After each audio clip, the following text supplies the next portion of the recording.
आज अतिशय निंदनीय घटना घडली. सुप्रीम कोर्टमध्ये एका मनुवाद्याला चप्पल फिरकवण्याचा प्रयत्न केला आदरणीय चीफ जस्टिसवर.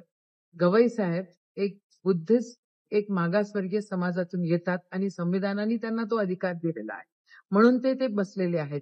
हे जे सत्ताधारी आहेत त्यांना सहन होत नाहीये, ही वास्तविकता आहे.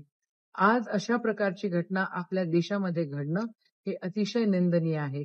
2014 पासून जेव्हापासून भाजपचं सरकार आलेलं आहे तेव्हापासून आदिवासी असो, अल्पसंख्याक असो, मायनॉरिटीज असो, त्या ठिकाणी इतर मागासवर्गीय असो, त्यांच्यावर मोठ्या प्रमाणामध्ये अन्याय होताना आपल्याला दिसतो आहे. खरं संविधान आपल्याला बंधुत्व, समता शिकवते आणि आपल्याला एकत्र सगळेजण विविध संस्कृतीतून, विविधतेतून एकता आपल्याला संविधान शिकवते आणि या संविधानाचा अपमान जो करेल तो या देशात राहण्याचा लायकीचा नाहीये.